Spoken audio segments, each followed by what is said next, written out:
మాజీ మంత్రి టీడీపీ నాయకులు డొక్క మాణిక్య వరప్రసాద్ నిన్న విజయవాడ అంబేద్కర్ శృతివనంలో జరిగిన ఘటనను ఖండించారు. అంబేద్కర్ ఆశయాలను స్ఫూర్తిగా తీసుకోవాలి గాని ధ్వంసాలు చేయకూడదన్నారు. అరాచక శక్తులు ఏమైనా దీని వెనుక ఉన్నాయేమో ఇంటెలిజెన్స్ దర్యాప్తు చేయాలని, అంబేద్కర్ విగ్రహం కంటే జగన్మోహన్ రెడ్డి పేరును హైలైట్ చేసే విధంగా శిలాఫలకం ఏర్పాటు చేశారని మండిపడ్డారు. దళితుల కోసం భూములు పంచే కార్యక్రమం చేయాలని కోరుతున్నామని అన్నారు. విగ్రహం ధ్వంసం చేసిన శక్తులకు బుద్ధి చెప్పాలని ఆగ్రహం వ్యక్తం చేశారు. ఈ కార్యక్రమంలో తెలుగుదేశం పార్టీ సీనియర్ నాయకులు మెరుగల మణికుమార్, తెలుగుదేశం పార్టీ నాయకులు బిక్కు నాయక్, జనసేన పార్టీ నాయకులు పాలకాయల వెంకట్, బట్టు సురేంద్ర పాల్గొన్నారు. జగన్మోహన్ రెడ్డి గారికి అంబేద్కర్ గారి మీద గౌరవం, లేకపోతే ఆయన పేరు ప్రచారం కావాలో నాకు అర్థం కావట్లేదు. సరే, ఏదేమైనా ఆ సంఘటనని, అలాంటి ప్రయత్నాన్ని తీవ్రంగా ఖండిస్తున్నాను. అంబేద్కర్ వాదులుగా మేము ఇలాంటి ఒప్పుకోలేము. అంబేద్కర్ నుంచి స్ఫూర్తి తీసుకోవాలి, అంబేద్కర్ యొక్క ఆలోచనలు విస్తృతంగా ప్రచారం చేయాలి.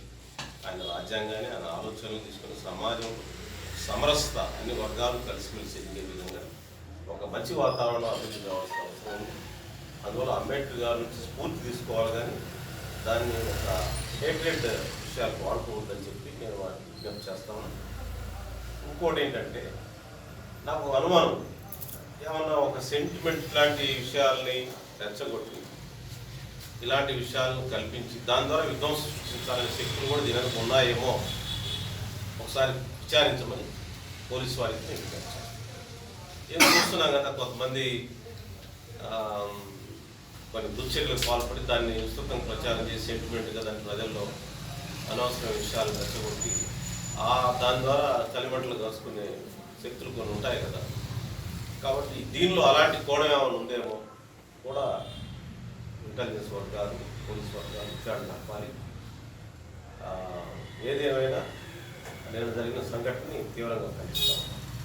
అదే సందర్భంలో అంబేద్కర్ గారి స్ఫూర్తిని తీసుకుని రాష్ట్ర ప్రభుత్వం ఇంకొక పెద్ద కార్యక్రమం, అంతకంటే పెద్ద కార్యక్రమం చేసి ఒక మంచి చంద్రబాబు నాయుడు గారి స్థాయిలో ఒక మంచి ఆలోచన చేసి ఒక కొత్త విధానాన్ని, అంబేద్కర్ యొక్క స్ఫూర్తిని ప్రజల్లో శాశ్వతంగా ఉండేట్టు చేయాలని చెప్పి కూడా గౌరవ ముఖ్యమంత్రి గారికి చంద్రబాబు నాయుడు గారికి నేను విజ్ఞప్తి చేస్తాను.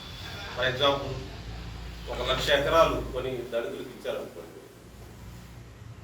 భూ పంపిణీ పథకం, అది శాశ్వతంగా నిలబడుతుంది. గతంలో ఎన్టీ రామారావు గారు తెలుగు మాగాణి పంపిణీ పథకం అని చెప్పి ఆయన ఎన్టీ రామారావు గారు ముఖ్యమంత్రిగా ఉన్నప్పుడు మన ఉయ్యూరులో చేశాడు.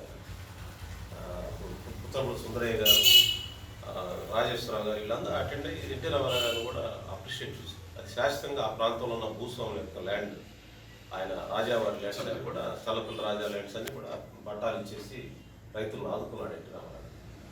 అది చాలా అద్భుతమైన కార్యక్రమం. అలాగూ శాశ్వతంగా దాని ఉపాధి, రైతులకు ఉపాధి.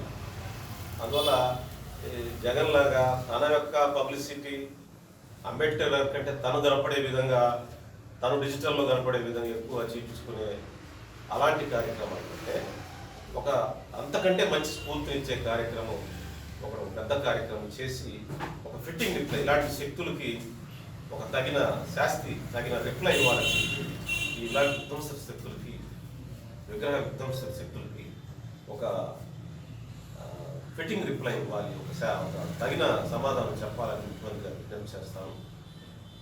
ఏదేమైనా నేను జరిగిన సంఘటన తీవ్రంగా ఖండిస్తాను.